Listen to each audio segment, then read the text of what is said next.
Ready? College football is now B1G versus SEC. Down! Put! If you ain't listening to All Right Bet with me and Andy St. Clair, you're throwing away money. Ready? All Lions fans drinking that Kool-Aid. Super Bowl. Hey, disagree with me or don't. That's how it works.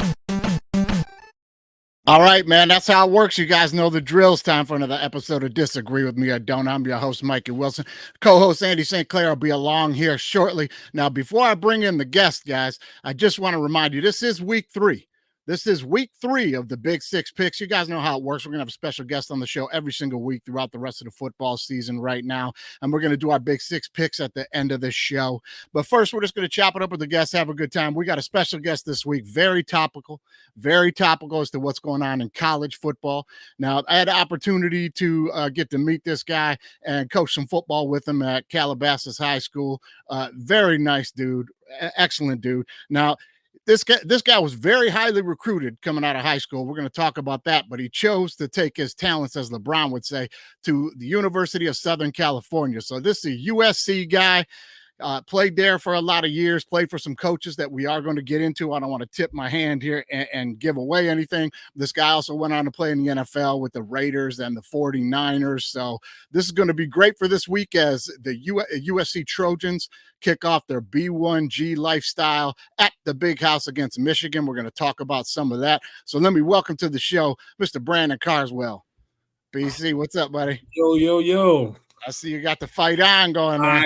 I was gonna put a different hat on, but I was like, you know what? I got the little hoodie here, so we're fine. I'll keep it minimal. Ready to go, man. Ready to go. Now we're gonna get to talking about the current Trojans here in a minute because they're looking pretty good. But I just wanted to I never really asked you why you ended up choosing USC. Now, you're originally from the Bay Area in California, is that right? Yes, sir. So I'm from Milpitas in the Bay Area, right next to San Jose, about 25 minutes from Oakland. And yeah, it was a journey. It was a journey to get to USC. So yeah, I mean, how could you not though? At the time, how could you not?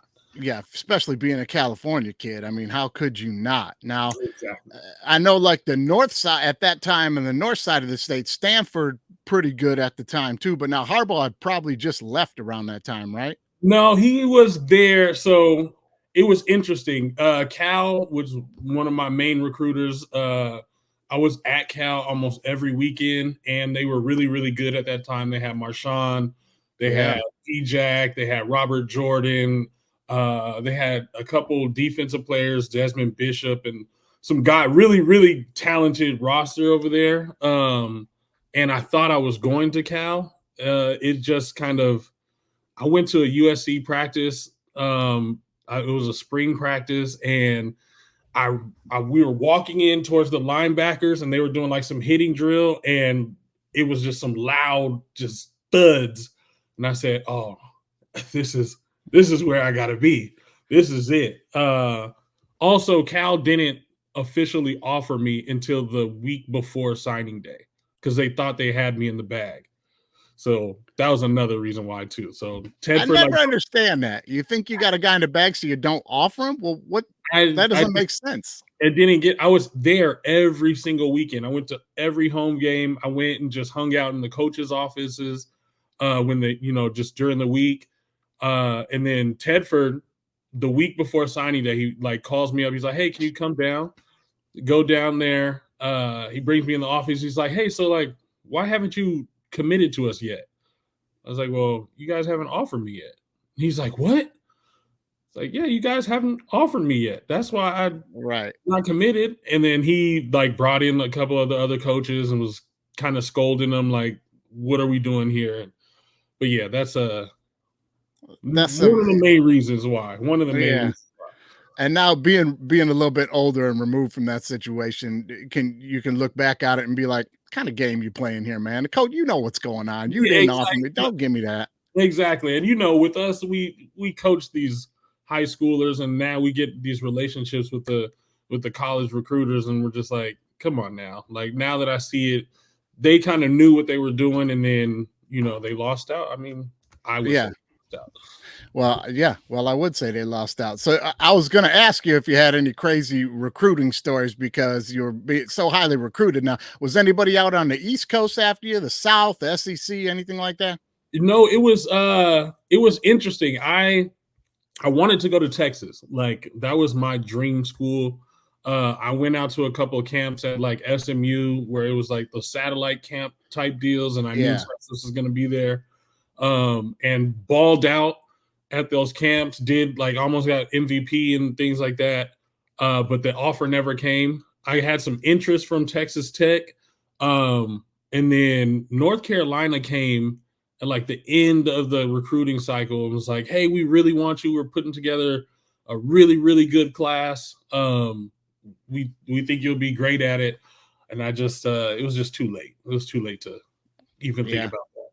Yeah. After you had already been down to SC, especially with Yeah. what was going on there. Now, with Pete, that was Pete's last year while they were recruiting you, or he was gone No, the year I you got I there? had Pete for 3 years. Oh, okay. All right. I was off there. All right. Yeah, I had Pete for 3 years. So I went to 2 Rose Bowls with Pete and then like an Emerald Bowl. Something we were terrible. It was horrible.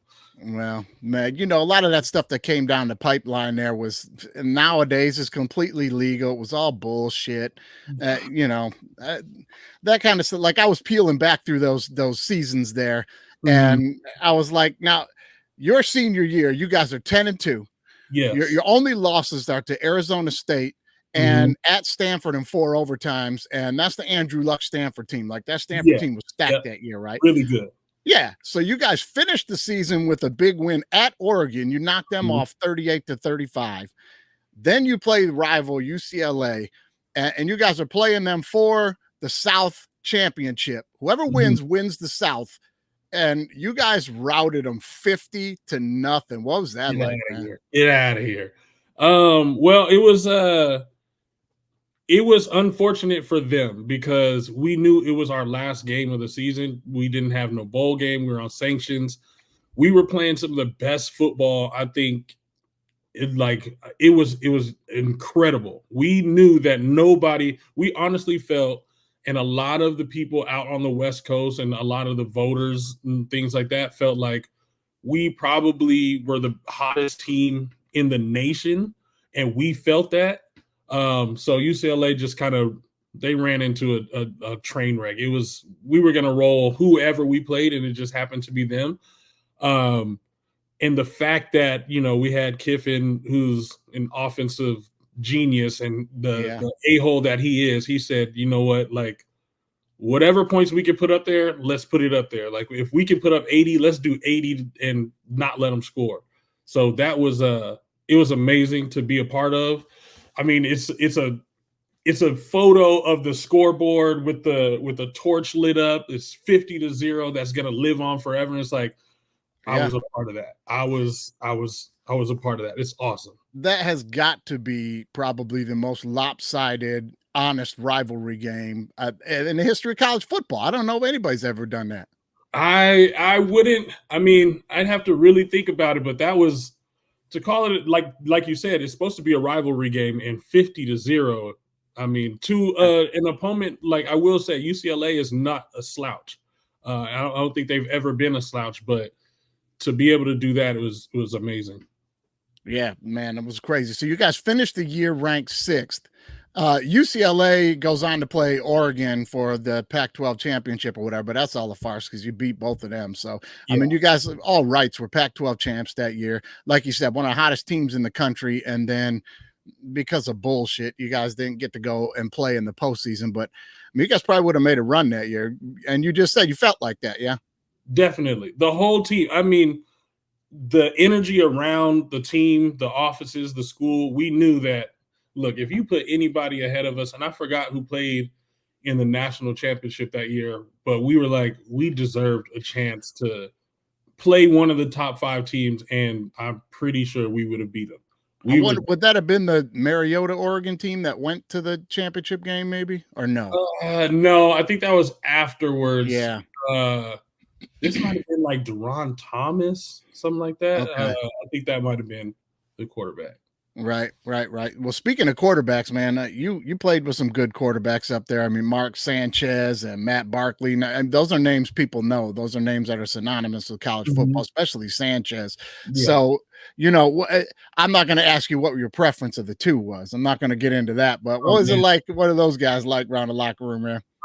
Some really, really great guys. I mean, it even starts with when I first got there, we had John David Booty, who Oh is man, an amazing character of a person. Just to be in Southern California with such like a hard Southern accent at quarterback, like leading the team. That was great to have. And I was just a young buck, scout team doing what I can. But he was a great guy.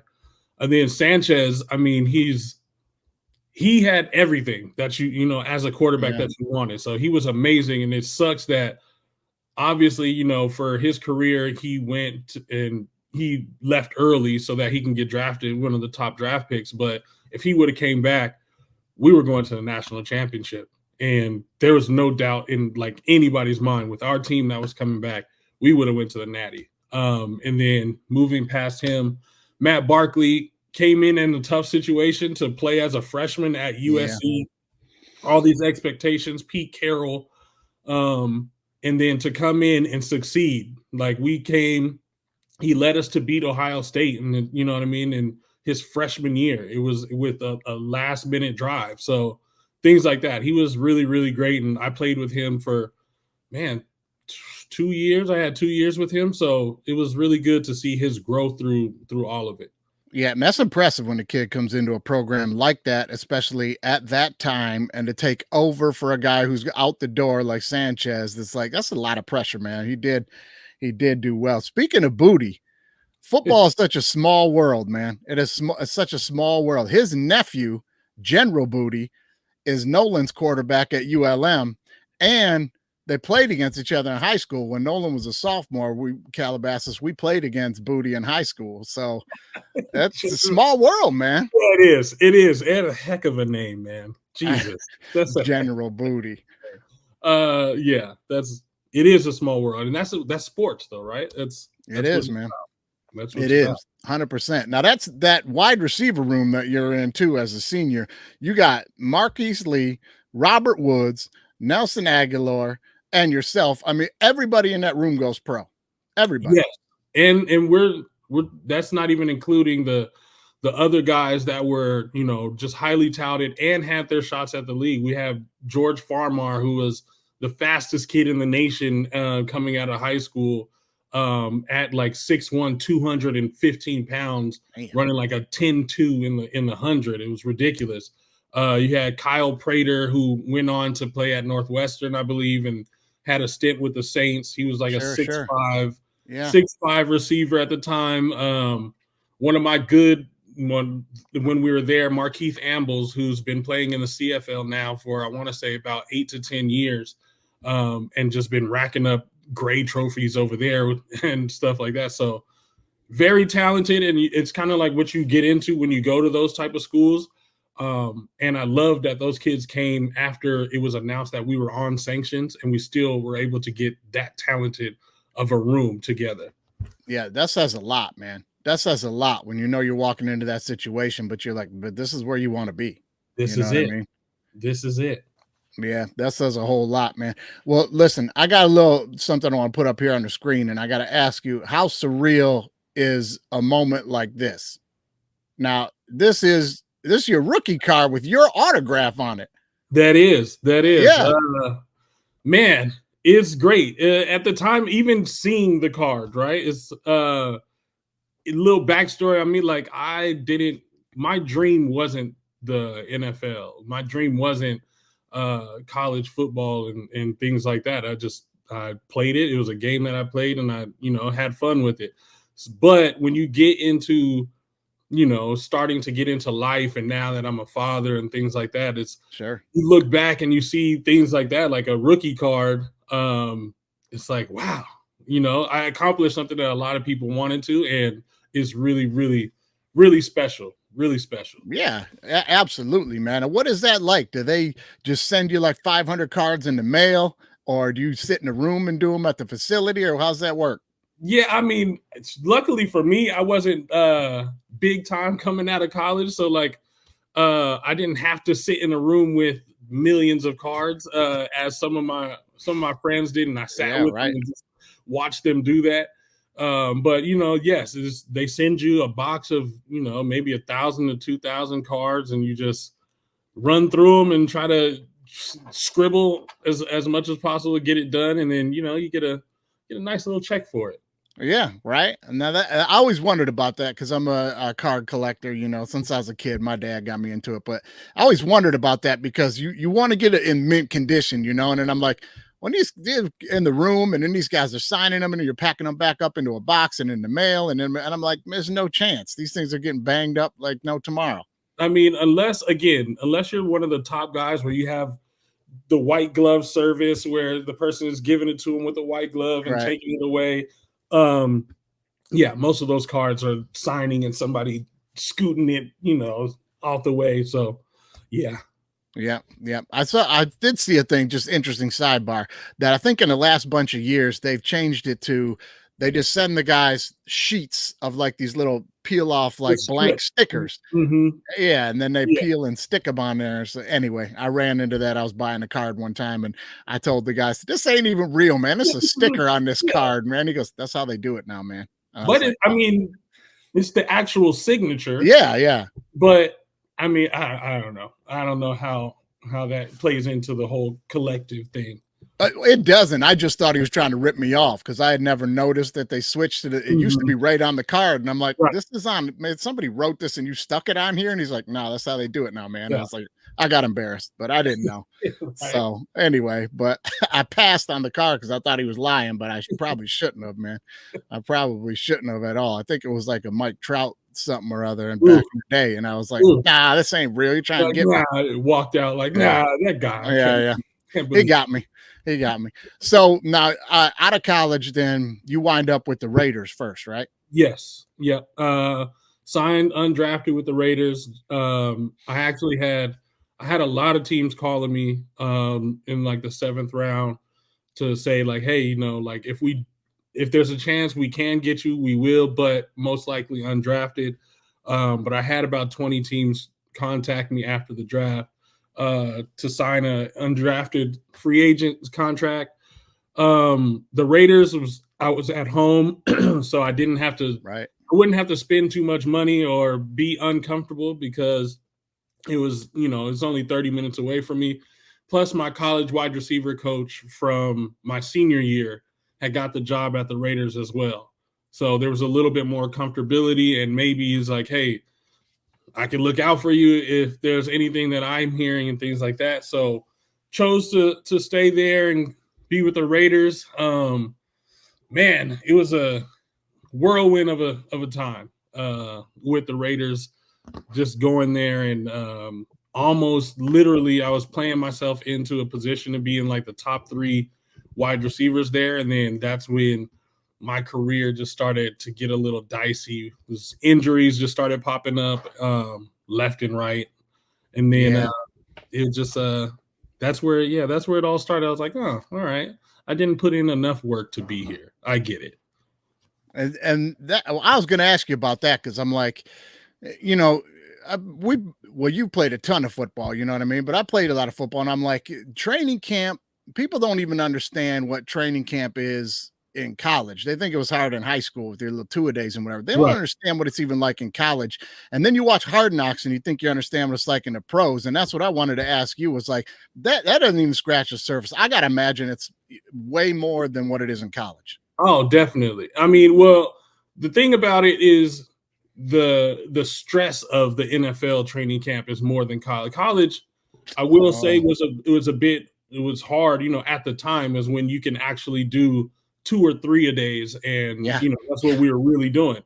When I got to the NFL, there wasn't necessarily. I mean, we would have 2 a days, but they take care of you a lot more there. But it's the stress of, if I drop this pass, will I be here tomorrow?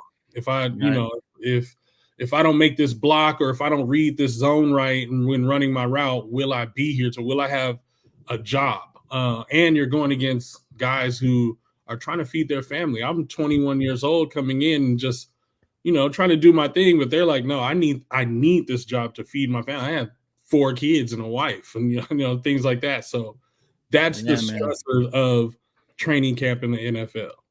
Yeah, I got to imagine that's just absolutely insane. It's like you got to throw darts all day long and you got to hit bullseyes, and the pressure's on to hit a bullseye on every dart. And it's like it's got to be just impossible to just kind of relax and just have fun and play. Yeah, I mean, again, especially a person that was in my position coming in, undrafted, just trying to do what I can, and everything is under a microscope. Everything is okay.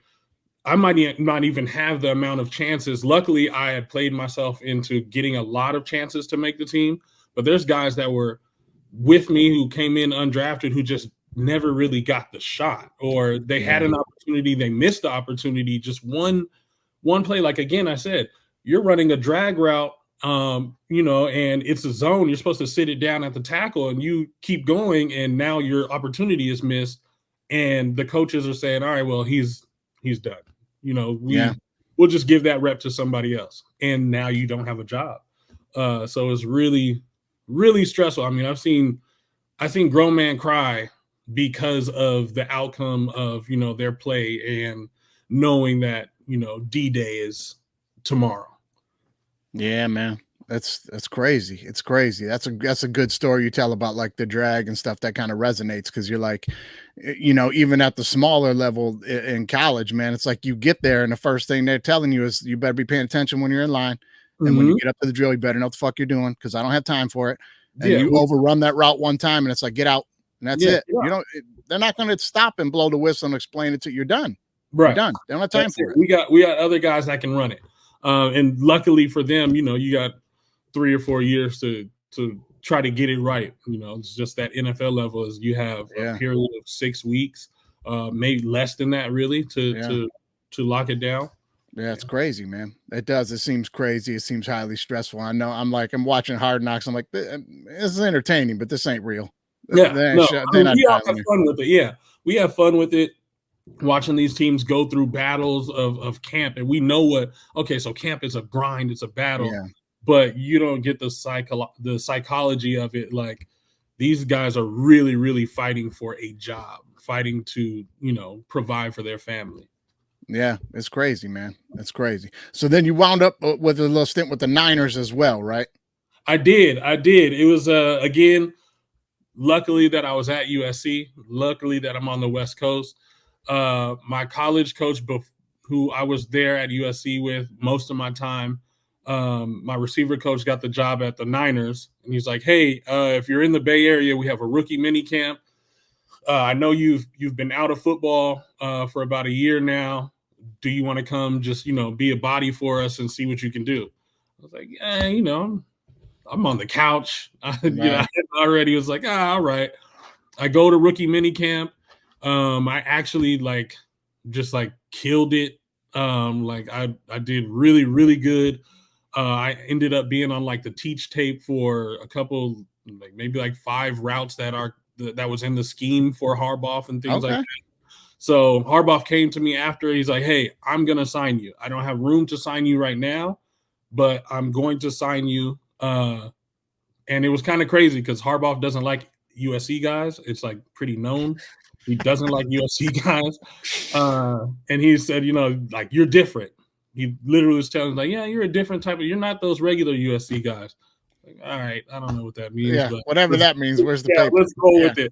So when he sits down and he tells me hey, I'm going to sign you. I'm going to make sure I make room and I get an opportunity for you. I was like, yeah, sure. Thank you. I'm going to go back to the couch and hang out. 2 weeks later, he calls me. He's like, hey, are you ready to go? I'm signing you. I told you I'd sign you. Let's go. Let's do it. I was like, all right. I'm thankful for the opportunity. Great. Yeah. Brings me in. He's like, hey, I want you to be our punt returner. I've seen you do the drills. I've heard that you can do it. I want you to be our punt returner for this year, which was great for me. I was like, yeah, I can do it. I need a shot. Yeah. Give me a shot. Go to camp. I had just signed without talking to my agent. I just signed the contract. It was ready to go, get to camp. Doing my thing on the field. We go through punt return drills. and I make a cut and tear my ACL. Oh man! First day of camp, first day of me being out there for camp. So that's what happened. And then just kind of just rehab, stayed around the facility, trying to work my way in still, and yeah. Man, that's a bummer, man. That's unfortunate, but man, that stuff like that happens so often, man. People don't know how often that happens, man. That's crazy. Yeah, it was again, it was like my first major injury dealing with that. So I didn't know what the bounce back was like, but I was like determined. That was like for the first time in my career that I was like determined to like be an NFL player, and maybe it was just too late, you know? No, man, I'll tell you what, man, you got a great attitude about it. There's no doubt about that, man. To be like, hey, that is what it is, and you did your thing, and you did something that barely anybody on this planet's ever done. There's no doubt about that. So Harbaugh was a man of his word, though. He came through, huh? He really was. And that's why I tell everybody, like, the time that I spent with him, mind you, rookie camp 4 days, and then a couple, with camp, maybe like a week into camp. The time that I spent with him, I was like, he's a real deal guy. He's a real deal guy. That's cool. That's cool. A lot of people, a lot of stories out there of him being kind of a goofball, but even on the back end of a lot of them goofball stories, it does kind of come through. And every story you hear about him, though, is that like he's a man of his word, though. If he tells you something, he means it. And if he don't mean it, he ain't saying it. Definitely. Well, that's cool. Now, let me ask you this. Growing up, were you more of a Frisco fan or a Raiders fan? Man, I'm a Cowboys fan. Okay. I'm a Bay Area Cowboys fan. I know I'm in the Bay Area. It's San Francisco, everywhere, Oakland, but I'm a Cowboys fan. So I just clashed every week. But at the time, we were good growing up. That's Emmitt Smith, Michael Irvin, Troy Aikman. I'm whooping tail over there. We got Dion. It was great. Yeah, I get it with the Niners, man, because like, I don't know, growing up in Detroit, it was like everybody hated the Niners, you know what I mean? But everybody loved the damn Raiders. You're right in their backyard. I don't know. I know. It's a dad thing. My dad was a Cowboys fan, so he passed it down to me. And as I was growing up, again, I'm growing up with them being actually good. So it's like, I can continue that. My kids now, they're not Cowboy fans, and it sucks for me because I want them to be. But yeah. Well, that's okay. You're doing them a favor. You're doing them a favor. You know what I mean? Let me tell you. Listen. Nolan's a diehard Lions fan, and it paid off last season. That's it. Just last season that paid off. So it can be torture. But I got a picture of you here when you're with the Raiders. Now I want to show this because there's something I want to point out here. You see that there, kids? Something doesn't change on any level. You still get the tape with the name on the helmet. That's what you still get. You still get the tape. We got to know who you are. That cracked me up when I saw that picture. I go, oh, it doesn't matter what level. You got to put the tape and put your name on the helmet, man. That's what you got to do. That's hilarious, man. I hadn't even noticed that. That's juvenile. It's funny, man. But them guys, they're going a million miles an hour. They don't know who anybody is. That's how that goes. Oh, hey, there we go. Co-host is in the house. Brandon, I'm gonna bring in the co-host of the show here, Andy St. Clair. Andy, welcome to the show, man. What's up, guys? What's up? How are you? Hi, Brandon. How are you? Good, man. I don't know if I give the warning. I just moved into a new place out here, and a lot of things are going on. Just a lot of things are going on. If my internet goes out here, I have a guy who's trying to help me get some internet in the garage, and he and I we're working together, speaking 2 different languages. Okay. So I'm hoping for the best, but I'm not sure. Expecting the worst. Yeah, absolutely. Well, I've had to say it numerous times, like I need the router inside. I need to have internet, and I think router's right next to you. Yeah, it's gonna be. He's awesome at what he does. It's just, he and I are both trying to figure it out together. There's a language barrier. You need that new Google phone where it like faces him and you can talk to him and you know what I mean? I gotta do that. But hey, the new iPhone's out. So, yours is going to slow down to a brick and the new one won't offer you anything new. That's right. That's right. Terrible. Well, anyway, listen, before we move into the next segment, we're going to get into some quick hits here. But real quick, Brand, I wanted to get your thoughts on the B1G and USC moving to the B1G. What was your initial take on that, and have you come around on it? I loved it. We need the money. That's what it comes down. And Company man. I was really tired of the Pac-12 network. It as a whole. Come on, it's terrible. It is terrible. The games, the production is terrible. The games that they were slated, like we're talking about really, really good games that only 30 people can see. Yep. USC versus Oregon and things like that, where it's a big game, but we got to play it at 8 p.m. on a Saturday, and again, it's 37 people only can see it. Yeah, So that's why I hated it. I love the move to the big just because of the money factor and how much it brings in. Also, we get to kick their butts. This is what we do. We have an outstanding record against those teams. So why, if we can do that on a national scale every single year, I'm all for it. The opportunity is there, except there's going to be a lot more of a gauntlet of a schedule now. There's not going to be. That is one thing I will say about Pac-12. Almost always, it was very top heavy. And Oregon wasn't always good. People get that mixed up, man. You know what I mean? It was like USC, and then Stanford had their years where they were big, and then Washington had some like in the late 90s, early 2000s ish. You know what I mean? But always very top heavy. So a string of games that didn't have you banged up before you got to that big game, you know? I don't know. Okay. I'm going to push back on that. If you see the Pac's bowl record, we kick a lot of our teams that, those teams that even get the 6 wins and you barely get into bowl. We kick some butt now. Sure. And that we are not. I will say the Pac-12 is not known to be physical football, especially the bottom teams. We're more finesse. We're going to run the score up on you, pass the ball around, things like that. But our teams are tough now. Yeah, I think the move too was it bought USC and Oregon a loss, right? In the olden days, in the Pac-12, they get upset somewhere. USC loses, Oregon loses. The top quality Pac-12 teams, and a lot of people just write them off, right? Because the Pac-12 was always soft. That's good. And now that they're in the Big Ten, right? USC loses. Let's say they lose to Michigan this week, right? They maybe still roll out the rest of the way, maybe lose one more, and then they can still get in the 12. In the olden days, I think it would have been much harder. Definitely, if they were in the Pac-12, because the AFC, NFC, that's what to me the Big Ten and the SEC is, right? Everybody else is kind of playing to get into this. Yeah. So I think SC, Oregon, I think this was a good move for them football-wise, for sure. Yeah. I think for USC, I think it's going to go real well, because I think, like we pointed out earlier, Brandon, before you jumped on, Andy, just even back during the sanctions, they were still bringing in top recruits. And Oregon seems to have that flash of the uniforms, and they get the kids here and there, but either they leave or a transfer kid's coming in and out. They don't have the pedigree of the program that USC does. I think it's going to be a great move for USC. In the preseason, everybody picking Oregon as national champion favorites and stuff. I'm scoffing at that. I'm like, there's no chance.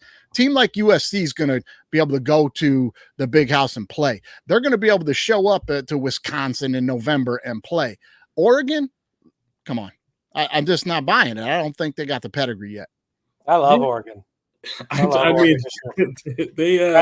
one of the guys who thinks Ohio State's going to come to Oregon in 3 weeks, and we'll see, right? But I love Oregon this year. Great think coach. Both of them are a little bit unproven. Sorry. No, I'm with you though. Oregon's a little bit unproven. Yep. They've started off slow. I don't know. It's not the same Oregon, but I will say they're starting to get physical on defense. Yep. They really are starting to get the guys to be physical on defense, and that's the thing that's been missing with Oregon. They have all this flash and finesse on offense, and they're gonna, throw it here and there and stuff like that. But their defense hasn't been as physical. But you see their D-line now. Their D-line is huge. They're some really, really big guys. That coach too. That coach is going to get them physical. Really good. That guy's really good. He's like SEC, Georgia, style coach. from Georgia anyway. But yeah, I'm just not a believer yet. I'm just not a believer yet. But the Big Ten did do some big favors, I think, to the Pac-12 teams that came in. Looking over the schedules, I was like, boy, what a welcome. Like, everybody got some pretty favorable schedules. They look pretty good. Like, like the first year in the conference, they're like, yeah, we'll let you have Illinois, and then you can have Minnesota, and then, maybe Indiana, and then Northwestern. And I'm like, now, wait a minute. You gotta play a couple of better schools in there. Wisconsin's down this year too. That was a bad example on my part. They're down. They're bad. They're real bad. So bad example. But we'll see. I think Washington's going to be in for a tough time because of the turnover this year. But everybody brought up another point I wanted to ask you about was the recruiting. Well, now that you're in the Big Ten, the recruiting is going to be different. But I don't see how. You're still going to recruit your guys to your system from the West Coast. That's it. And I don't necessarily understand it. They're saying, hey, because you're in the big, you're going to start getting these bigger linemen. Like, well, we've been always trying to get these bigger linemen. It's not just because we go to this conference that we're going to get them or not. It's still the recruiting aspect. Do they want to come to USC or in any of the schools that are trying to get them? But I'm not sure how that helps. I think winning is the ultimate thing that's going to get you there. And now that we're starting to look better defensively, I think that's what the kids are seeing. Am I going to thrive in this defense or this offense? We know Lincoln Riley's going to have these kids going crazy on offense. And now our defense is starting to really fly around and the kids are enjoying it. So that helps. Winning is the main thing. Can you win on a big stage? And, where are you going to put me when it comes to draft time? Yeah, that's the thing now. The NIL money, too, is going to be a big play, too. You know what I mean? If I can make a bunch of NIL money and hang out in Southern California or hang out in Iowa, what are you going to do? What are you going to do? You know what I mean? Yeah. Like, that's a no-brainer. You're going to take yourself out to Southern California for sure. That we got a little freeze up there. Yeah. And it wasn't Andy. Oh, man. It feels good not to be the first freeze up. You didn't freeze up. But I think we got a great shot of how Brandon froze up here. Yeah. It looks like he's getting ready to throw up a touchdown or an offering to the Lord for this weekend's game against Michigan. But we'll see. Something happening there. He'll come back in a second there.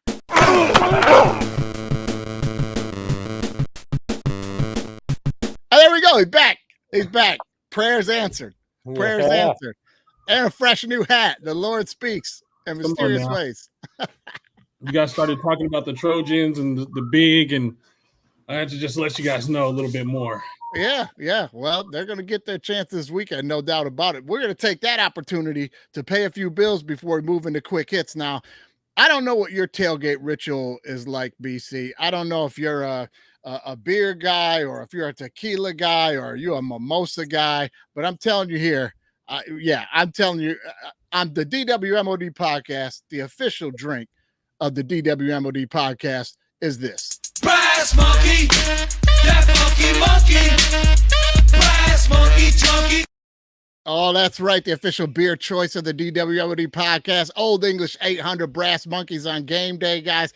BC, stay away. We're all getting a little older. You got to stay away from the champagne, man. You got to stay away from those mimosas. You get that heartburn, man. I understand it. You know what? That is a great drink there. I'm just going to say it like this has nothing. $1 in college. Yeah. $1.19 will get you a big one of those big oldie. Come on. Yeah. I was telling our guest last week, she said, I don't think I've ever had one of those. I've had mimosas. And I said, I promise you'll get a better charge out of a Brass Monkey than you will your mimosa. I tell you that right now. That's the official beer choice of the DWMD podcast. Old English 800. Get your Brass Monkeys for the games this weekend, guys. Enjoy yourselves like responsible adults. On that note, guys, let's take it in to quick hits.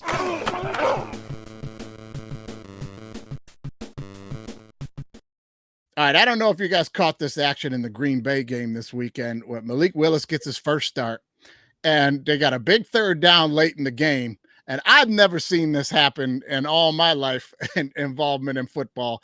But the center throws up on the football, and Malik Willis is like, nah, Nah, I know my job is on the line here, but that's that. So here's a little clip of that, guys. And here it is. This play on 3rd and 10 was intended to be a pass, but Malik Willis ran the ball instead. Well, why? Packers head coach Matt LaFleur cleared things up after the game. I asked Malik why he didn't throw the ball on that 3rd down, and he told me that Josh threw up on the ball. I was like, that's the first time I've ever heard that, and it's 3rd down, and I've never had a throw with bombing on a football. So I don't know. I don't think Malik probably.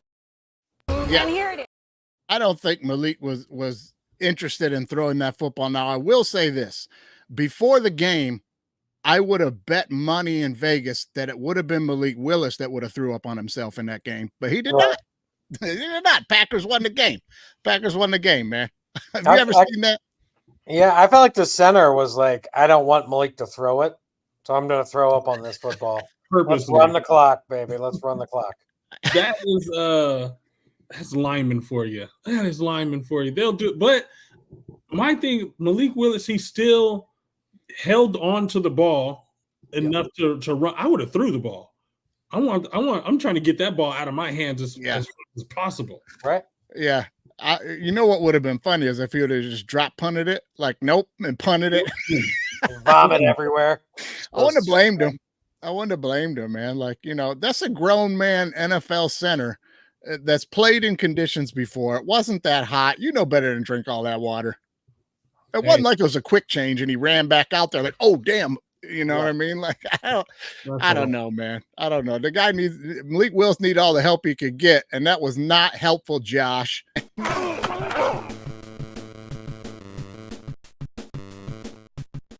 All right, it seems like maybe temporarily, if not for the long haul, we don't know. But it seems like the Bryce Young era may be over in Carolina. So they announced this week they're benching him for Andy Dalton. BC, what's your takeaway on that, man? I mean, I'm on both sides of it. He was not playing well. And then I think a big thing was the progression from even him not playing well last year. You still want to see some type of readiness from him, or maybe some reports that came out like, hey, this is what he's been doing in the offseason to get better, to be a better quarterback and things like that. But then again, he's still young. He's still you're practically a rookie until a year and a half into the league, or 2 years until you can get that rookie tag off of you. And the talent around him, I mean, offensive line play is just terrible. It's terrible for a quarterback of his skill set too, to where he kind of needs, he's not a scrambler. He's a pocket passer. He needs some room to step up and, and do his thing. But the talent around him is so terrible that you don't get to see what he can do. I mean, he's played in the SEC with huge linemen, so it can't really necessarily be his size. So he's played and did well. We know that he can pass the ball. It's just, I see it from both sides. I think it's a little bit too early to pull the plug on him, but your job's kind of on the line as a coach. Yeah. Hopefully, maybe I wish is what I hope for Bryce. I hope that is preemptive. I hope that the coach was sitting there going, look, we are not making the playoffs this year, so I don't need to ride anything right now with my fingers crossed. We're not winning. And if I keep running this kid out there, he's going to be done forever. He's almost beat down mentally. Let's just pull him. Let's let him sit. Maybe we could save this kid, but let's let him sit. You know what I mean? I hope that was the intention there, because he is savable. Now, Andy, I know this excites you, BC. I don't know if you're watching the show regularly, but Andy is a sucker for the Carolina Panthers since last year. Every spread. It's too many points. It's too many points. I got to take Carolina. Got to play the number. Last week, I finally got a text from Andy that was like, okay, I'm out. I said, yeah, you're like a battered wife, man. You got to get out of there, dude. You got to get out of there. But I now, was out, and then Carolina did what I've been waiting for. And they're bringing in the red rifle. And my man's going to cover against the Raiders this week. It's an absolute guarantee. Andy. It's guaranteed. Andy. Wait, do it. That's a terrible game. Yeah. I won't even say the spread or anything like that. That's a terrible game. But yeah, moving on. Mean, it is a terrible game. But I agree, though. I agree with Brandon. Like, I actually I kind of think like the best thing would be to maybe, trade him at the end of the year, give him a fresh start. He's in a bad situation. Like there's a lot of dudes around there who are old, like old NFL old, like they got like Miles Sanders and like these guys were great 5 years ago. Thielen, like they're not putting him in the best situation. So no, and that's kind of the point. The next thing I wanted to ask you guys about this, not to beat this issue up, there's better stories in the NFL, but the thing to me, I want to ask you guys an interesting question. Now, there was always such a rally to defend Justin Fields in Chicago, right? Everybody rallying to defend him. It's not his fault. He's so talented. The three different coaches or two different, whatever it was, the different OCs every single year, blah, blah, blah. The team's just not very good. And there was just this rally to defend Justin Fields that I do not see for Bryce Young. And Bryce Young's situation, far worse than Fields. Fields had some weapons up there, good tight end. They got him more. The defense up there was always pretty decent. He just was playing really bad. Why not the rush to defend Bryce Young in a more defendable situation? I don't get it. I mean, I think, again, you want to hear report. That kind of just goes back to what I was saying.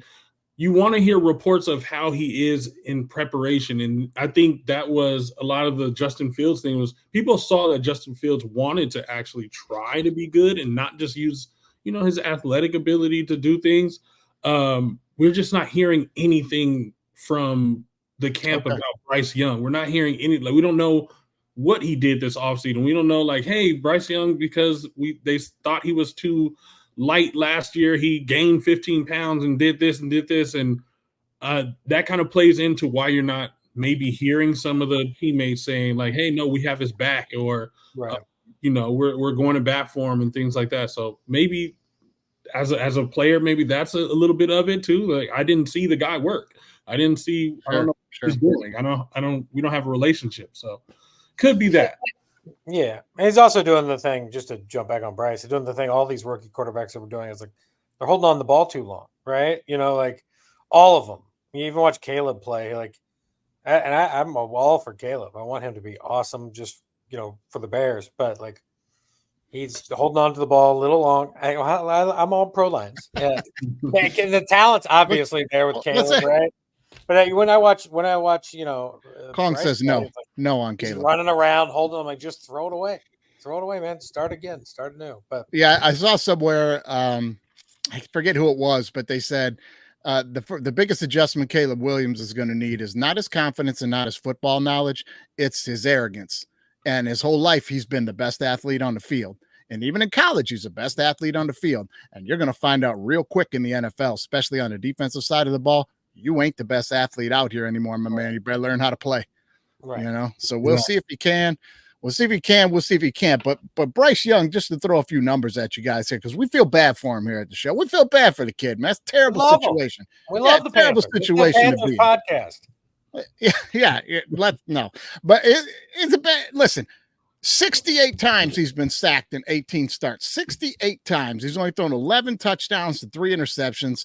He's had a string of bad luck and unfortunate circumstances. So to try and make Bryce Young feel a little bit better, to try and make him feel a little more communal with that pain, we put together this little video to help him feel a little bit better and let him know that everyday people in everyday regular life who are good people, who can do good things, they have bad things happen to them too, Bryce. So just watch this and cheer up a little bit. You're not alone, man. Watch out!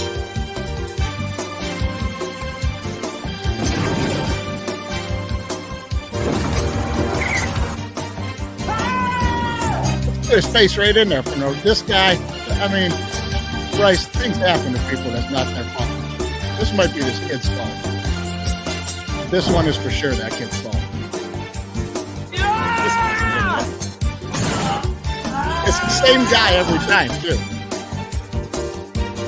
It's always the same guy in this video, guys. Here he goes again. They just can't kill this guy. Like the cockroach. They can't kill him. I can't hear him.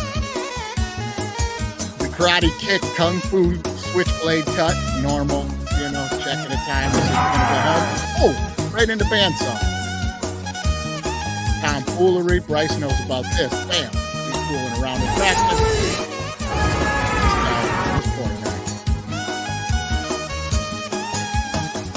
In there, we've all been on this one. This one here, that's too much for me. Now this one here, I blame the kid. If you don't knock it off, I'm gonna pull this car over. And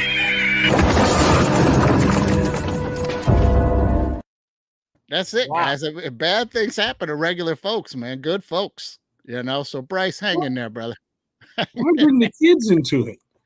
That's a little Why did that car catch fire? It caught fire, and then she hit the person. It was so crazy. Yeah, it just blew up, man. And what was that one guy? He just went from job to job to job, collecting checks, cutting his hand, falling. He walked into that machine when they were going to turn it off. I'd smell a rat there. He got himself a check. Another thing I thought too, Mike, it looked like Gordon maybe sent you that video. I thought Gordon had found that information. Listen, he had tipped me off. Those are some of the ones that he had not done. BC, I don't know if you're familiar, but we also have involved with the show here minor league baseball Hall of Fame announcer Gordon Butterfield. Now, he used to call minor league games back in the 70s. He might have started late 60s, 70s, 80s. Mm-hmm. And he helps us out with our sponsor. We do every week a segment called What Just Happened. And we'll be getting to that with Gordon Butterfield. But I have one more thing for you here at Quick Hits, BC. But I had to ask you a question.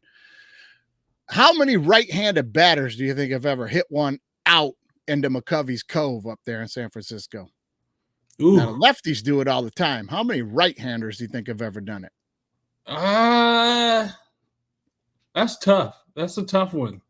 Ooh, you're getting the win. I don't know. That's a tough one to even like guesstimate. Here's the answer. It happened for the first time ever yesterday. Player named Elliot Ramos. He goes yard. I got a little clip for you. All right, off to San Fran, and this also a first. Elliot Ramos sending a solo shot into the water in right field. Ramos, with that, becoming the first right-handed hitter in the 24-year history of Oracle Park to hit a homer into McCovey Cove. That blew me away. I would have thought the answer would have been a couple of guys. I mean, yeah, definitely. The way that the ball kind of travels around there too. I mean, you would get some lucky ones, right? Over the years.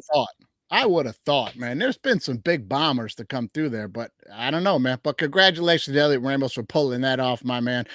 He may stand alone for a long time there. Now, with that, we're going to move into our next segment, which is always my favorite segment, guys, and that's Knock It Off. All right, everyone. Time to do me a favor and knock it off. This is for the people that you just got to stop with this, man. And already with the Tom Brady to Miami talks, he's got it in his contract. He can back out. He wanted to play for Miami before. They need a guy. Listen, Tom Brady is not heading to Miami. Anybody want to tell me I'm wrong? No, not at all. Right. I will say this. At the minute that happened with Tua, I was texting with Andy and right away I was like, who's going to make a trade for Russ? Miami going to make a trade for Russ, you know? And to me, I thought if I am the Dolphins, I'd give up a 5th rounder to bring Russ down there and play with that team. I think could win right now.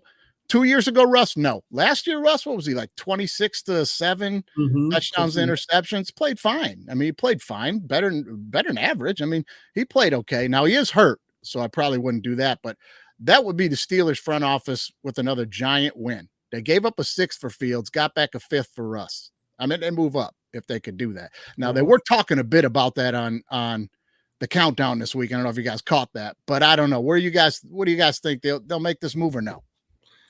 I actually like that. Russ, we know, can still throw a deep ball, and he can still throw a pretty nice looking deep ball. And that's what Miami's going to do, right? You got Hill, you got Waddle.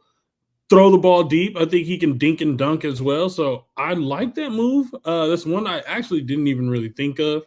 But yeah, I mean, but if he was healthy, yes, I like that move. Yeah, I think I'd give up a 5th. Andy, no, you're still on the other side of this. I'm on a 5th is more valuable than Wilson. Look, the Dolphins aren't going to win. They're not going to win this year. I mean, I know that it's early and like they think they're going to win, but like they should have lost week 1. They beat a bad Jags team barely. They got smoked at home by the Bills. They're going to win 6 or 7 games. Why Tua's going to play. Let Skylar Thompson, knows Mike McDaniel, knows the system. It's probably a better fit than Russ to me. I don't know, man. They got Tannehill in the building. It looked like they just signed Huntley. I'm like, for me, I'll give up the 5th and bring in Russ with that team, and I think we can make the playoffs. But hey, you never know, man. Maybe I'm the one who needs to knock it off here, but I don't know. All right, everyone. Time to do me a favor and knock it off. This one is specific. This one's specifically for you, BC. Offensive coordinators across football need to knock it off, especially at the college level. Well, I'll give them a break because they got athletes they're just trusting. But like we just spoke about, in the NFL, everybody can play. These OCs in the NFL need to quit outthinking themselves. Now, I know you tweeted recently that you are not a fan of the Raiders OC, Luke Getsy. He's got to go. It's too vanilla. It's way too vanilla. You come on, like, I get it. It's you're trying to play into the minds of what the team that you have, but it's a showcase. The NFL is a showcase. He's way too vanilla. The Baltimore offensive coordinator, he's doing a terrible job with Lamar Jackson right now. And with, obviously Derrick Henry, which I didn't want him to go there anyway, just because the fit just it's not right. Raiders OC, get it together. You have the wide receiver, the wide receiver 1. We know that he's a possession guy. You can get him the ball whenever. You have the tight end. Let's go. You have talent. Let's go. They turned it around last week in the second half, though. That was a big win. That was a big win for them. It was a big win. You think you learned anything? I will give them that. We'll see what happens moving forward. Yeah. Now, Andy, you're a big fan of some of these guys, though. No, you like the way that they're like, hey, let's get the points going, chuck it around. But Andy Reid's not like that. Andy's Kansas City guy. Andy Reid is not like that, though. Where do you stand on this thing? Well, Reid kind of calls the play. Kansas City has an OC, but I'm pretty sure Reid pulls him aside on Saturday night and is like, look, let's be buddies here. You're getting paid a lot of money for me to tell you what to run, right? Ultimately.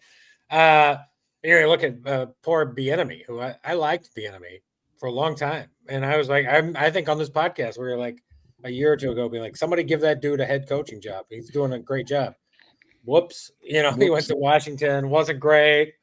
I think a lot of it's situation, obviously with these OCs, like what, who they have, right? Like the Raiders OC, in my opinion, he's okay. Like he's got Gardner Minshew, who's like, to me, like Gardner finds a player he likes and just throws that player the ball all game.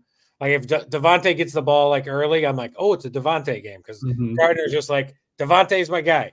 Against the Ravens D is much worse this year because McDaniel's now Seattle, and the Raiders, the Ravens linebackers can't cover a tight end, so Bowers just ate, right? And Gardner was like, Bowers, you're my guy. And so, when I watch the Raiders, for example, to me, it's more of what Gardner is doing more than the OC. Yeah. He's turned out to be a pretty decent quarterback. Yeah, and he locks into some dude. You rarely see the Raiders like 5 guys with 4 catches, right? Gardner will make sure that doesn't happen. Devontae's going to have 10 catches or Bowers going to have 10 catches. And that's just how it's going to go. Yeah, Gardner's never going to be one of the best quarterbacks in the league, but he's always going to be a really great gap guy. Like before you get your guy, he can get you on the winning side of things and get everybody believing you can win, and then you get your guy. He's that type. It ain't going to get any easier for Bieniemy. I believe he's at UCLA. Yep. Yeah. Yeah, it's a tough spot. They're bad. They're Deshaun bad. But tough spot. Yeah, they are not good. I'm frustrated as a Lions fan. Listen, I'm watching the game last week against Tampa Bay. We can't do anything inside the 10-yard line to score any points. We got like 1st and 10 from like the 14 or whatever, 3 straight 1-yard passes. And during the game, after what Montgomery did in overtime last week, during this game, he's averaging 7.4 yards a carry. And we got Goff throwing the ball 55 times. And St. Brown's hurt, so a lot of the looks are going to J-Mo. And I'm like, what are we doing, man? Why are these guys outthink? I was watching it. I think this might have been a college game. And they're going for it down on the goal line. And they throw a 1-yard pass to the short side of the field, to the boundary. and the guy comes back to catch the ball, catches it, and like runs out of bounds at like the half-yard line, doesn't even get in the end zone. I'm like, what? Why are we always outthinking ourselves, man? Ridiculous. Football is a simple game. Run the ball. Yep. Be physical. Play good defense. It doesn't matter what you do. You can be in the spread. Run the ball, physical, play good defense, and you can win games. And like you said, a lot of these OCs are just trying to outthink themselves. When it's like, hey, we have a running back that is going for, like you said, 7 yards a carry. Our game plan, our identity, most of all for Detroit, is physical football, and we're going to pound you. Why are we getting away from that? It's very simple, and I think we just dial it back, OCs. Dial it back. Run the ball, play physical. It'll open up everything else. I also think, kind of what you guys are saying too, is that I have, I think there's been only one quarterback thrown for 250 yards each game, and it's David Carr. Or no, it's Gardner. I'm sorry, it's Gardner Minshew. He's at 270 and 250. He's the only quarterback to throw over. Carr had no other quarterback has thrown for over 250 yards outside of Minshew. He's the only one to do it both weeks. And I think this year, I think it's kind of the return of the running back so far, at least early, right? The teams I like and I want to kind of support, at least gambling-wise, are teams that can run the ball or willing to run the ball, right? Because the teams that are not, like the Lions, the Lions ran 83 offensive plays, and they threw it 55 times last week. That's great. And everything we're trying to do too, even when we're trying to throw the ball, he keeps trying to throw these little 1 yard, 2 yard quick or a little screen pass, and everything was trying to happen off the edge, and the Bucs were all over it. They were shutting the edge down like you wouldn't believe. And Vita Vea's in the locker room and he's out of the game, and you're not hammering Montgomery into the teeth of that defense. Like, I mean, a high school coach would know better. It's ridiculous. It's preposterous, man. It was ridiculous. I hope they learn their lesson and we get it together this week. But a tough game for the Lions this week, man. The Cardinals ain't no slouch, so we'll see how that goes, man. But listen, offensive coordinators, quit trying to win a chess game when it's checkers a lot of the times, man. All right, everyone. Time to do me a favor and knock it off. I'm going to fire the graphics guy around here, man. That's 3 weeks in a row he has played the wrong damn graphic while we're trying. It's still early. Like the NFL teams, it's like preseason a little bit. Get it together over there, man. God damn these guys, Well, when you're getting free help, you can't bitch a lot. But Jesus criminy, man. I'll teach my dogs to come down here and do that better than you, Kevin. Christ. All right, anyways, moving on from there, guys. It is time for the Warhawk Report. That's right, guys. The ULM Warhawks are taking on number 1 Texas Longhorns this weekend in Austin. You see it on there. That's horns down, guys. That is horns down right there. Now, ULM was predicted to be the 134th, making them the worst team in college football when the season started. Okay. But these guys are now 2-0. And last week beat up on Trent Dilfer and UAB, who gave Arkansas a run for their money just this last week, if you want, right? They were beating Arkansas in the fourth quarter. So UAB, no slouch. We mopped them up 32-6. And I'm going to tell you right now, Coach Vincent, I would say he has these guys believing that they can play football, but that's not a fair statement. He has them understanding that they can play football. They're not believing it. They can do it. These guys are playing good football. General Booty at the helm. We already talked about that a little bit earlier in the show. I'm telling you right now, this is the AD's worst nightmare down in Texas. This is his worst nightmare. 2 years ago, you thought you scheduled yourself an extra bye week. Now you got a hot football team coming in at 2-0. And I'm telling you, they're sweating down in Texas right now, guys. They are sweating down in Texas. Now, they may be 44.5-point favorites. Okay, they may be.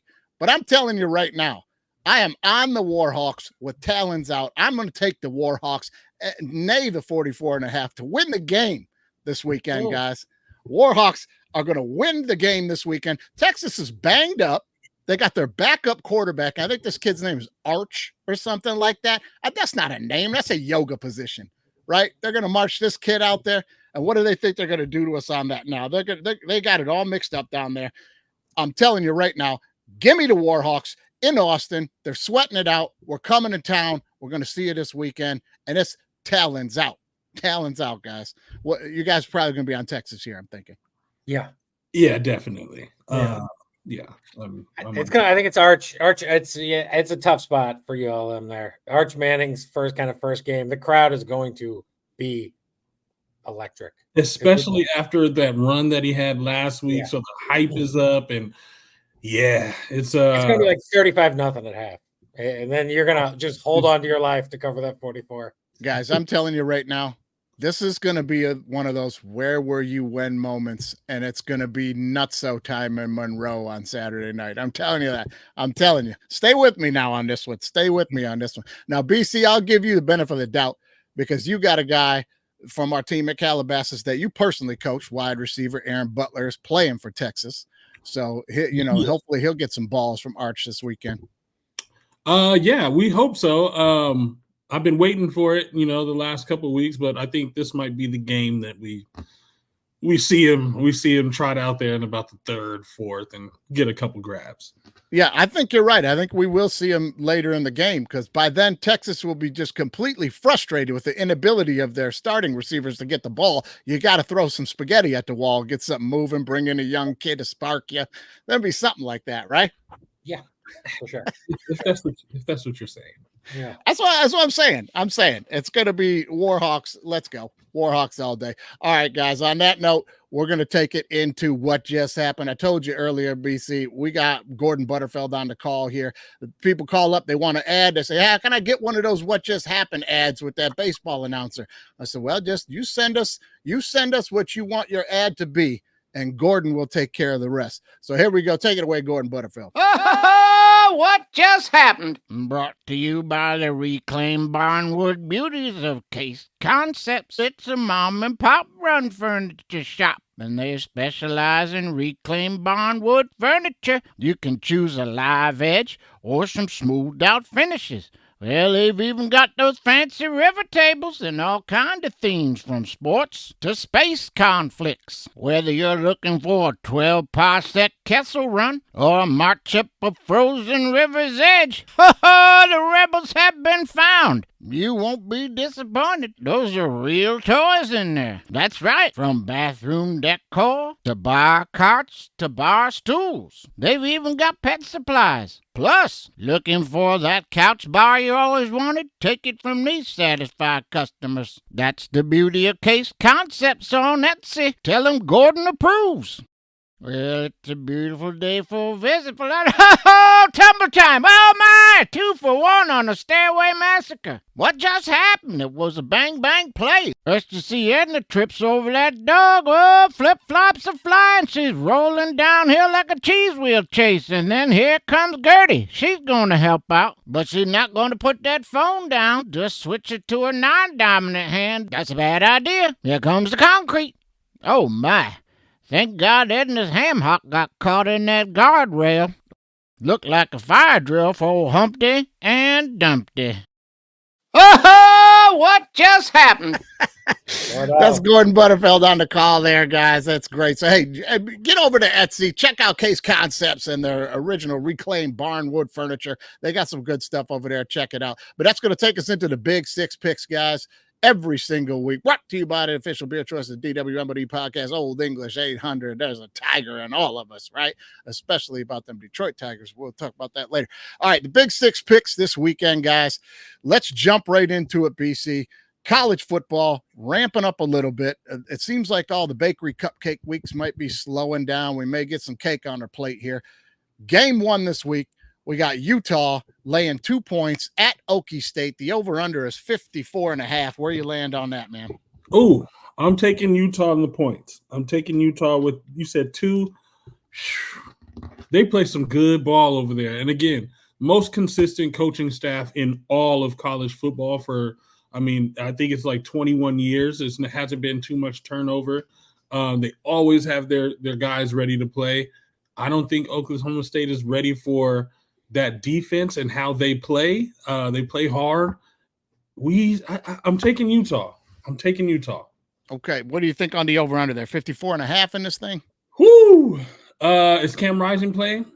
He is going to play. He is going to play. Go over. I'm going to take the over. Okay. BC is on Utah laying 2 and the over. Andy, where are you on this thing, man? Well, Mikey, Brandon, you're finding out I'm struggling in college. I'm struggling pretty badly. so far this year. And what am I, 1-5 so far in the Big 6 picks in college? Yeah, been pretty rough. It's got to change. It changes today. This is the day. I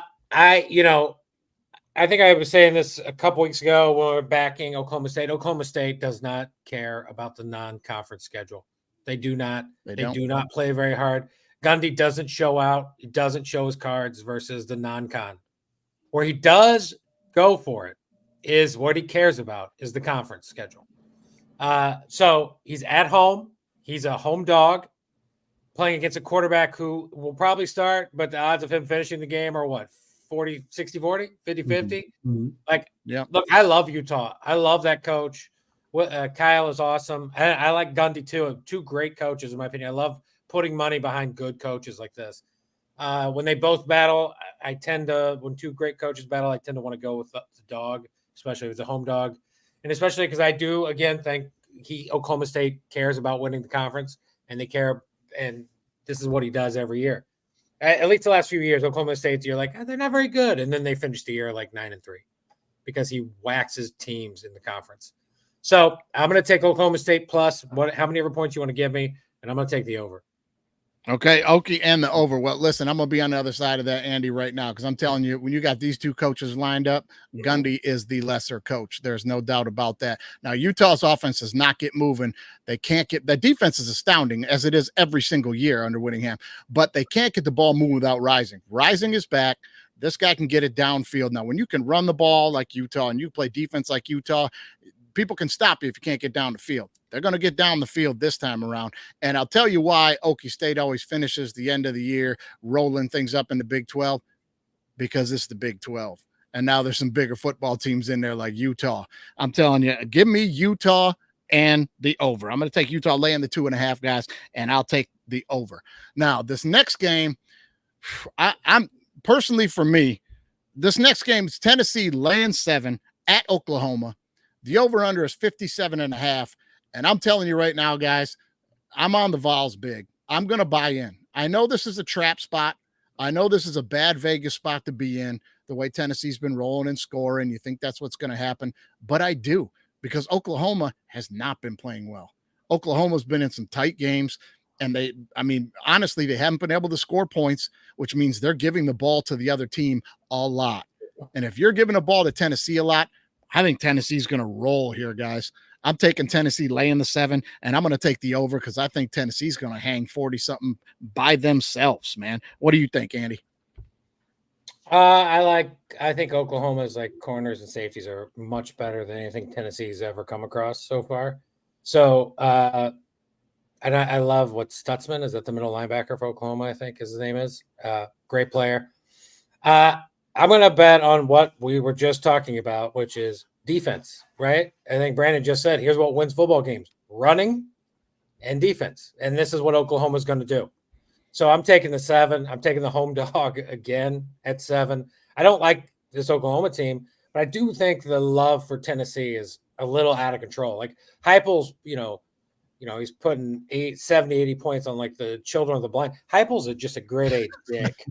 He's a dick, right? Like there's not, like, he was the OC at Missouri and he was a dick, and he was killing it and he was a dick. And everybody's like, you gonna be the next coach? Even Missouri was like, nah, we don't want this guy. He's a dick. He runs it up when he gets a chance to. He's trying to be like, Chip Kelly Oregon team, right? Those teams constantly, when they ran into a good team, got beat. And so I believe if it's not Oklahoma this week, which I am taking Oklahoma plus 7 in the over, if it's not Oklahoma, he's going to get got here sooner than later. I like Nico. I think Nico's awesome. I was saying it last year. Put Nico in over Melton, that kid that you should have played Nico all last year. So this is a learning year for Nico. Give me the Sooners and give me the over. All right, BC, where you at? Oh man, this was one of the tougher ones that I had to think about, just because, again, I love Nico. Since high school, I've been saying it. I was trying to get that guy to SC. I don't know what happened there. That guy is amazing. He's an amazing quarterback. He's only going to get a lot better. Yep. But it's Oklahoma has it's tough. It's tough for a Tennessee right now and where they're at to just go in and beat Oklahoma. I know the over is going to hit. I know that for certain. It's going to go over. I might have to take Oklahoma. You're going to go Oklahoma? Oklahoma and over for both of you guys. So, man, Tennessee will give me a chance to pull away a little bit if that should come down. Now, here we go. The college game of the week, BC. I know you can't wait to give us your pick on this one. We got the inaugural. And by the way, the Big Ten blew this one too. The inaugural Pac-12 meets the Big Ten conference game schedule opener was last week, Indiana at the Rose Bowl against UCLA. I don't know that Indiana's ever played in that building, and UCLA don't deserve to anymore. So what the hell was that being the opener for? This should have been the opener right here. This is the matchup everybody wants to see. I understand Ohio State's cream of the crop in the conference this year, and Oregon's splashy, and that game's going to be great in a couple of weeks. College football diehards, rest in peace, Mr. Jackson, want to see USC at the Big House against Michigan. Now, here we go. USC minus 5.5 at the Big House. 45.5 is the over-under. BC, what do you think? Ooh, that line went down a little bit. You I did? could have sworn I've seen it at 6.5. Yeah. And that doesn't make me, that doesn't, I mean, we know USC is going to win, and they're going to win big in this game. That's who I have. I have USC by 17. That's just me personally. It is at 6.5. It is at 6.5. Okay, so either way, I have USC by 17. The over is going to hit on this one as well. I think we're starting to really become a team, and I think Michigan just lost a little bit too much for them to try to kind of bounce back. The only thing that I am worried about is if Michigan does decide to say, hey, we are going to run the ball this week, and that's it. That's what we're going to do. How is USC's defense going to stop that for 4 quarters? Because our depth is our only problem. Okay. All right, man. I think you make some good points. Absolutely some good points. I think Michigan, even if they decide to run the football, they can't. I mean, you've lost all 5 starters on what a lot of people argue was the greatest O-line in the history of college football. Back-to-back offensive line of the year. Never happened before. They lose they lose Blake in the backfield. They lose a first-round pick at quarterback. They lose the big studs on defense. This team is really, I mean, it's really a rebuild. Coach is gone, and they just weren't at the place where it's a reboot. I mean, this is a rebuild. You know what I mean? USC's catching them at the right time. I agree with you. I really do think this game's going to get ugly. I mean, last week when Arkansas State decided to go into the 2-minute drill, they screwed me in about 15 parlays. In the last 3 minutes of the game, there was a 22-point swing. Now, if Arkansas State's doing that to you, USC's going to have a boat race on you. So I think Michigan will show up and play tough. They're going to show up to play football. But USC's going to have too much down the stretch, man. Give me USC, lay in the 6.5, and give me the over as well. Andy, where you at? Ooh, everybody's on USC, huh? Look, Yeah. Mike Tomlin. Love Mike Tomlin. Maybe my favorite NFL coach. Lincoln Riley. Love Lincoln Riley. Think he's an awesome college football coach. But they do share a common thing. I love to bet on them when they're the dogs. I hate to bet on them when they're the favorites. Riley is not the world's greatest favorite coach, in my opinion. His teams that should be really awesome because they're loaded when he's the favorite are generally bad football teams. And when Lincoln Riley has a team that is everybody's counting out, like this year's USC team, one of his first year Oklahoma teams. Those were the teams that were counted out were the teams that were really good.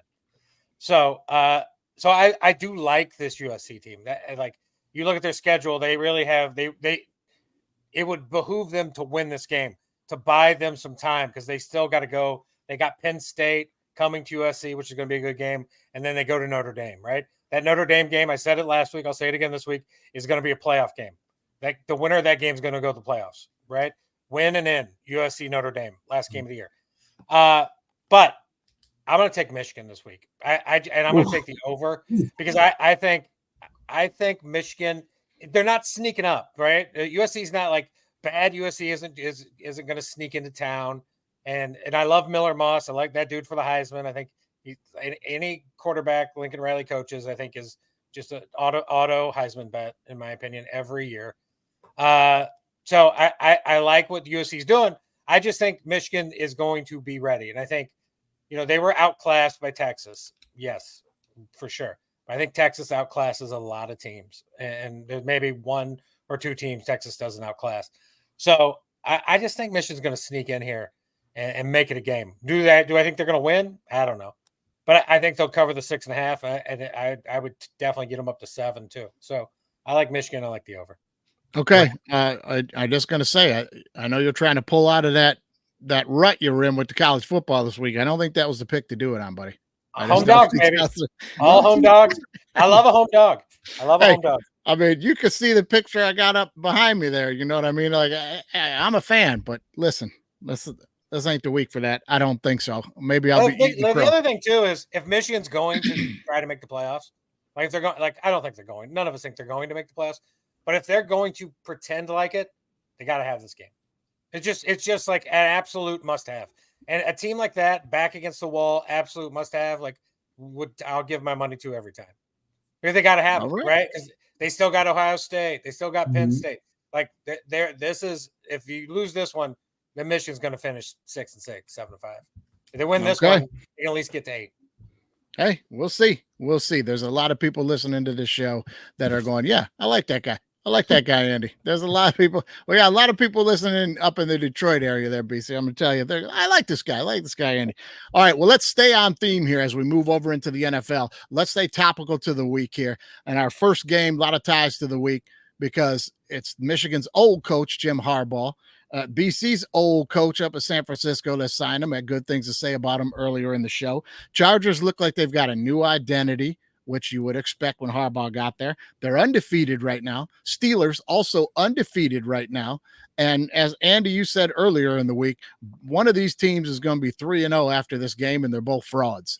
I don't agree with the last part of the statement, but one of these two teams is going to be 3-0. We got the Chargers. They're getting 2 points at Pittsburgh. The over-under a lowly 35.5. Andy, what do you think? Well, I mean, Pittsburgh is a fraud, though. Even you look at the current division odds, they're the third team in the current division odds. It's like Ravens plus 190, 0-2, Bengals plus 195, 0-2, and then you got the Steelers and then the Browns. So, look, this game, there's no way in hell I'm going to back Gimpy Herbert versus Watt. Like it's just at home, it's a fool's errand.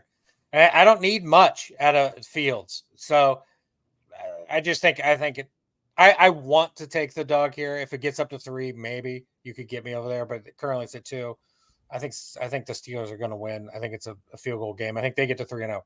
So I just like, and I know I just said don't bet on Tomlin as a favorite, but it's under a field goal. And I am going to bet on Tomlin as a favorite, and I'm going to take him right here at home.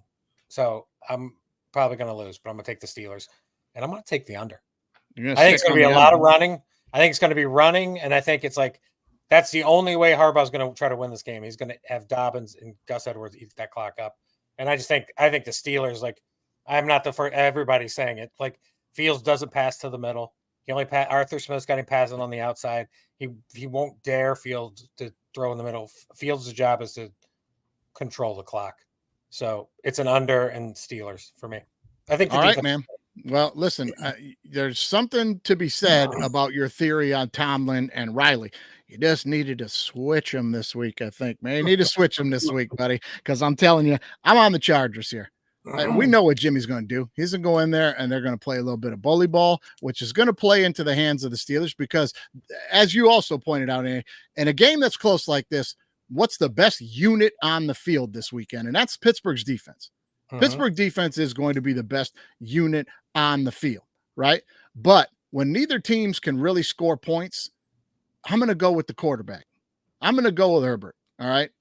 Listen, Herbert and Harbaugh put together, he's going to bang him on the pads. He's going to punch him in the chest a little bit before the game. But I like what Jimmy is doing out there. I was going to say San Diego. In L.A., I like how the Chargers look right now. And down the stretch, when the Steelers have you put away and you've got the ball and you got to go down and score and you can't, I think this Chargers team just might be able to do that. I'm going to take the Chargers and the 2 points. And God, that over-under is so low, but it's just going to hit, isn't it? I mean, it's going to hit. I got to go Chargers in the under. Chargers in the under for me, BC. What do you think, man? Oh man, in a normal everyday life, this is one of the games I just don't touch because everything cancels out. The Chargers don't have the weapons on the outside, which they probably could win if they did. They don't. Quentin Johnson, not really sure what he can do. They're going to run the ball. I think the Steelers are ready to defend that. And then on the other side, I think the Chargers defense is actually okay. They can get to Fields. I don't think Fields necessarily has the wide receiver capabilities around him too. I think Asante Samuel and Pickens are going to have a great game, just battling it out. But I am going to go with Fields to make some plays, running the ball and getting out of the pocket. So I'm going to take the Steelers, and I just don't know how many touchdowns are really going to be scored here. We just don't know. Steelers in the under. Steelers and the under. I'll tell you what. Now with the TJ Watt, but the Chargers ain't no slouch over there with Bosa and Mack. So those guys can run Fields down. Fields probably fashioned both those guys at this point in his career, but they'll be ready for him. Let's move on to the next game. The other thought is, like, who has the Chargers played? They played the Raiders team, who's should have beat them, and they played the Panthers, right? Like, I think this line is close because the Chargers thumped a really bad Panthers team, right? If they had won by 7, I think it'd be Steelers 4.5. So I think you get some free points, and you got to ride with the free points. Yep. All right. Hey, maybe this is a game you play as a teaser. Like maybe take the Chargers up to 8-9 points by game time, and then you got something, because I don't think this is going to be a 10-point game by any means. This is going to be a 3, 4, 5-point game at the most. So tease that up, guys. 10-0, you're like, you got the winning ticket if you're on the right side. Whoever has 10. I mean, so there's a little nugget for you guys there. Let's jump on the next game. This should be a hot one. Okay. We got the Cowboys and the Ravens. We got the Ravens laying 1 point. They are going to Dallas, and the over-under here is 49.5. BC, are you sold on either one of these teams right now? I'm not. And like I said earlier in the podcast, I am a Cowboys fan. I'm a Cowboys fanatic. We're terrible at home. We don't play well at home against good teams. Not to say Baltimore's a good team right now. They're gonna run it down our throats, man, and it's gonna be a heck of a game. But because I'm a fanatic, I'm taking the Cowboys, and I'm gonna take the over on this game. Okay, Cowboys and the over. All right, man. What do you think, Annie? These are the games Harbaugh wins. This is just history of the Ravens. Is the backs against the wall. Harbaugh wins these games generally. So, last year the Cowboys smoked teams at home. Smoked them, mainly bad teams, and they smoked them. And I thought they were going to do that last week. And I think I said that maybe to you privately before we were off the air. I was like, it might have been publicly. They smoked teams at home. They had smoked teams at home. They just destroyed bad teams, and I thought the Saints were a bad team. I got some questions about the Cowboys defense. I got some questions about the Ravens defense. To me, these teams are like they're the Spider-Man meme a little bit, just like both pointing at each other, like you. But I'm going to go with to me the biggest discrepancy is Harbaugh over McCarthy, and so obviously Lamb's really great, and Micah Parsons awesome, and Dak's fine, and whatever. But all those Cowboys are. I was low on the Cowboys beginning of the season after week 1. I think I said, "Oh no, I've underestimated the Cowboys," and they're really good. And after week 2, I was like, "Well, maybe not." So I'm going to go with Harbaugh. I just want to ride Harbaugh. Give me John. Give me the -1, and give me the. I think it's a really good number. My guess is Lamar. Lamar also destroys NFC teams. That's the other thing. Lamar, because the NFC teams don't see Lamar as often. So that's good. Yeah, they do. So I'll take the over. I'll take Ravens in the over. Ravens in the over. All right. Well, I got to tell you this, man. I got a big FU for the Cowboys, man. Last week they blew my board up. I had them on everything last week against the Saints. Teased down to a pick 'em. You name it. I had the Cowboys everywhere, right next to the 49ers.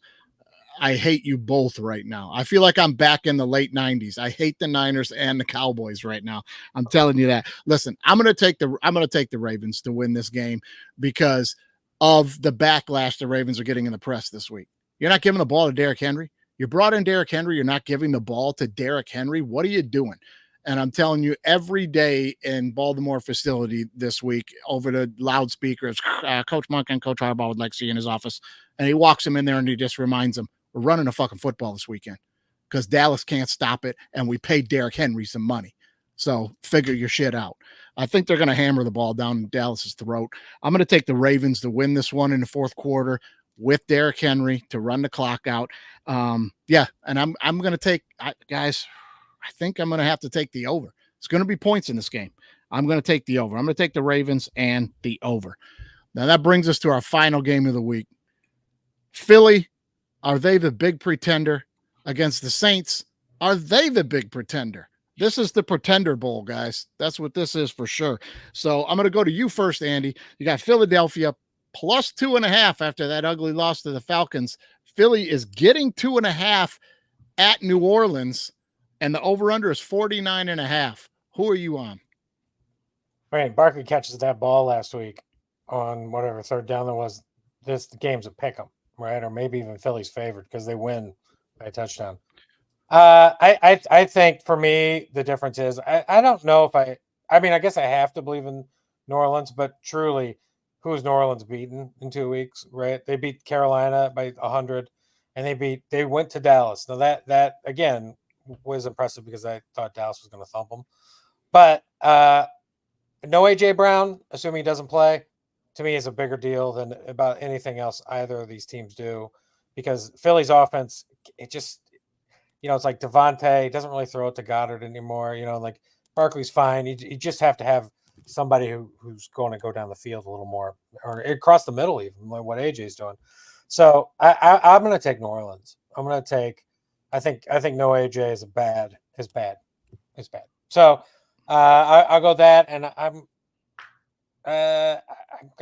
don't know. I guess I'm going to take I'm going to take the under because it's mostly the games have been under. And I feel bad for taking all overs. Right, and under. So I'm going to take the under. I just think it's going to be. It can't be that high again. Well, we'll see. BC, who do you like here, man? I am going. I share the same kind of sentiments as you. No AJ Brown for Philadelphia is a big problem for them, and they tend to get away from the run. That's Kellen Moore over there, right? Yeah, yeah. He'll stop running it when you should be running it. So I will take the Saints. The only problem, I don't believe the Saints have a true number one receiver over there, and Philadelphia is going to make them, kind of put it in the air. So we'll see what Carr can really do there. But I'm taking the Saints. I'm gonna go over. It's gonna be. I think some points are gonna be up there. All right, I'm gonna go opposite you guys. I'm gonna take Philly in a bounce back game. I think, as you pointed out, Andy, we've yet to see a team that can test the Saints on the rush, right? And Philly's going to run the football. They got Barkley, and they're going to take off on a ton of tush pushes. We know how that's going to go. But I'm just saying, I think I like Philly to go in there and say, let's see if you guys can stop the run, because Carolina couldn't against the Saints. The Cowboys couldn't against the Saints, and they're putting up a ton of points. Now the Saints are going to be tested on the run. I'm going to go with Philly in a bounce back game. Give me the Eagles plus the 2.5, AJ or not. And I'm going to tell you, I think this thing's going to be an under. I think they understand we need to hold on to the football a little bit this week and not let that Saints offense get rolling. If they can do that, they can win the game. So I'm going to take Philly, and I'm going to take the under. So, if you count last year, the Saints have dropped 40 points 3 games in a row. Like, they're putting up points all over the place. Also, the Eagles are like 2-8 in their last 10 games. Like you're counting last year. Like, the Eagles were bad the last 7-8 games. They should have beat Atlanta. They lost. They somehow beat Green Bay. I'm not quite sure, to be honest, how they won. I don't know. Philly is, I love Philly. I bet them to win the division, and I don't know. I don't like it. The same argument could be made about Carr. When does this thing end? When does this thing end with him? So I guess his division, he's got a new offensive coordinator who who's actually putting plays in for him. He's using Kamara, right? Their number one wide receiver maybe is Shaheed, right? Shaheed's job is to just run 70 yards down the field, and Carr bombs it to him, right? Yep. And then they got a decent tight end, right? They got that whatever the guy's been there for. I can think of his name. The guy who's played quarterback. The big. Tyson Hill. He's going to be hurt. Is he hurt? Okay. Well, they got they can run. They got it's all right. Olave, yes, for sure. So they got dudes, and I don't know. I think I'm kind of with you overall that New Orleans may not be the long-term answer, but they may be. They may also be the short-term answer. Well, if Philly dumps this one, it's officially panic mode in the East. I'm going to tell you that right now. It's officially panic mode if they dump this one. But we'll see what happens this weekend. But, guys, that's the big 6 picks for this weekend. They are in. BC, absolutely, man. I want to thank you for your time today. I know we had that power outage and some mishaps from Kevin. I don't know what's going on with that, but that cost us a little bit of time, man. But listen, I appreciate you, man. Appreciate your time. I appreciate you coming on the show. Good luck to you and everything that's going on the rest of the season. And hey, I'll reach out, and if you want to come back on to do it again, man, we'd love to have you back. No doubt about it. Yeah. Definitely. And especially once my wins start to pile up here. Like I'm with you, Andy. It's been bad for me this season so far, but I mean, it's early. But once I start to get hot, I definitely want to come back on because I have some good streaks. I win some good money. I know. We've talked about it before. So we'll be out on the field before practice. Like, who do you like today, man? We'll be talking about baseball. last week I hit an 8-teamer and things like that. So that's what I do. So definitely, I appreciate you guys. This is fun. I'll be happy to be back. Awesome. I'll definitely reach out to you. Maybe jump on the OT with us one time and give out some picks and things like that, brother. For sure. Thank y'all. All right, man. We'll see you next time. Later. Ready? College football is now B1G versus SEC. Down. Put. If you ain't listening to All Right Bet with me and Andy St. Clair, you're throwing away money. Ready? All Lions fans drinking that Kool-Aid. Super Bowl. Hey, disagree with me or don't. That's how it works.